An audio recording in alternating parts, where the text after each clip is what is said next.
So back to some more detailed MEG questions for Dr. Malik, as this case brings with it some interesting aspects for epilepsy and MEG.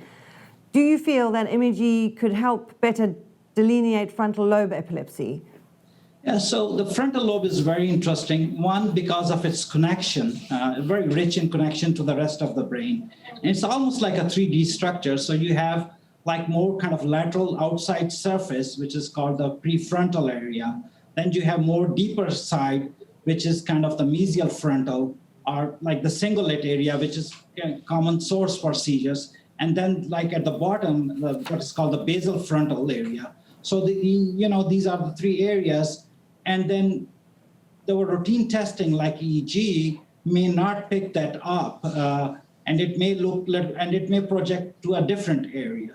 So it's always challenging, and MAG scan can be really helpful because of its accuracy in spatiotemporal resolution, that it can accurately point to an area where the seizure are starting from.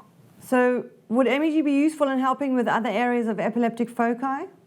It does. I think the common example I can think about is that sometime when we do an EEG, and if the focus is deep or more frontal, sometime the EEG can look like generalized spike and wave. Not that there are a lot of patients who have generalized spike and wave, but sometimes it can be falsely localizing, or there may be a very quick or rapid generalization of the activity starting from one part of the frontal lobe or spreading all over.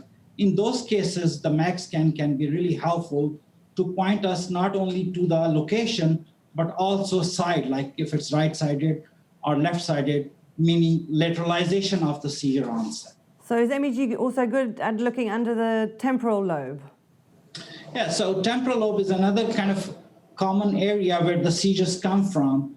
And another interesting thing is that the MRI in the temporal lobe epilepsy, the seizures can be coming from somewhere else, like insula is very close to the temporal lobe, and insula is a Greek word which stands for an island. That part of the brain is hidden by a fold, and so it's a deeper structure and more hard to be seen or with the EEG or surface recording. So the MAG scan can really pinpoint to the seizure focus coming from the insula rather than the temporal lobe. And that we believe that previously failed temporal lobe surgeries were because the seizures were coming from insula, and insular seizures can be a mimicker of temporal lobe seizures. So MAG scan really not only point toward the direction of the insula, but also where in insula, if it's frontal insula, mid-insula, or posterior insula. So it can be really helpful in those case scenarios. Plus, even in the temporal lobe, if the seizures are coming from the temporal lobe, the direction of the dipole in the MAG scan can sometimes help you to determine if it is in the temporal lobe, if the seizure is coming from the mesial structure, more inside or deeper structure, or it's neocortex, meaning more from the surface. So you kindly shared with us your institution statistics around MEG scans and how the number of scans have increased since 2012. Can you elaborate on the reasons for this increase and how the usage of MEG has made a difference to your department and patients? Right. So we acquired the MAG scan in 2012, and as you can look at the graph, gradually over the period of years, our MAG scan numbers per year have increased. And I think one thing which was really helpful was the physician or the epileptologist involvement in doing the MAG scan, because we are part of the epilepsy team.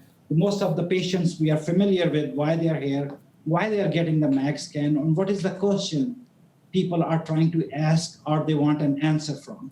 So that kind of gradually developed our interest in the MAG scan. And as you can see from the graph, the number of the MAG scan have increased. Till last year, we were the only MAG center in the North Texas, providing services not only to the pediatric patients, but the adult patients as well. But our number gradually, as we saw the validity of the MAG scan, our number of MAG scan gradually increased as the graph shows it. But this is 2021.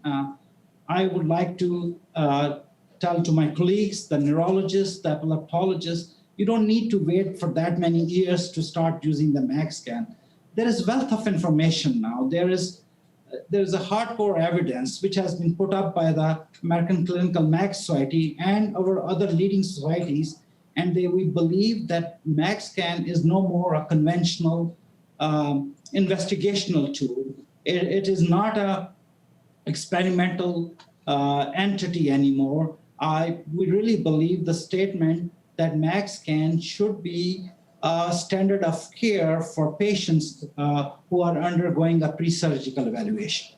So as we've now heard, MEG in conjunction with other neuroimaging and diagnostic tools can enhance and aid neurosurgeons in their decision-making. Explain to us why MEG technology is a vital piece of the puzzle when making a difference to patients with epilepsy and other neurological disorders. So far, we have talked about one topic regarding the MAG scan, and which is the seizure onset focus, how it helps you. But that's one part of the story.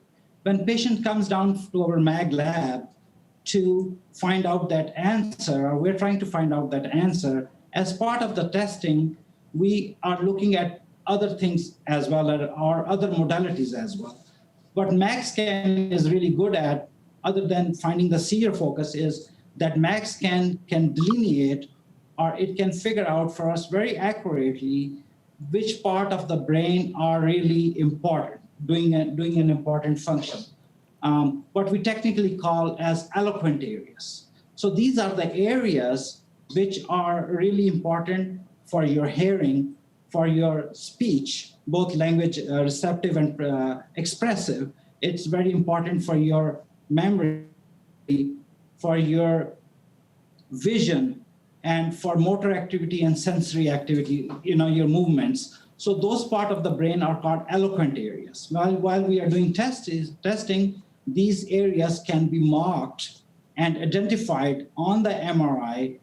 And these become important if the seizure onset zone is closer to one of these areas. And they become really important for neurosurgeon to have that information while they are performing the surgery on the patient. So MAG can be really helpful in that.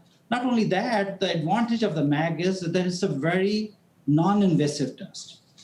At our institute, we used to do a lot of VADA tests. It's a test which help us lateralize that where patient language is, if it's on left side or right side, because that is an important question to answer before we perform the surgery. So at our institute, MAG scan mostly has almost replaced the VADA test. Other than that, we have used MAG scan in research as well. There's a really good research going on, for example, in ALS patients on their language, how their language develop and how they use their language. There's a lot of research going on in traumatic brain injury and the MAG scan. There's a lot of research going on in the field of autism and MAG scan. And then lastly, spasticity and cerebral palsy. There are a lot of researchers who are working and using MAG as a tool to advance their research. Thank you both for your time today and letting Megan explore the benefits of MEG in this particular case. It's an incredible, humbling case which illustrates the importance of MEG in combination with other modalities and what a powerful tool it is for pre-surgical planning as well as other areas. It's noteworthy that it's been evident from our discussion today that MEG as a technology plays an integral part in the pre-surgical evaluations in healthcare. Thank you very much.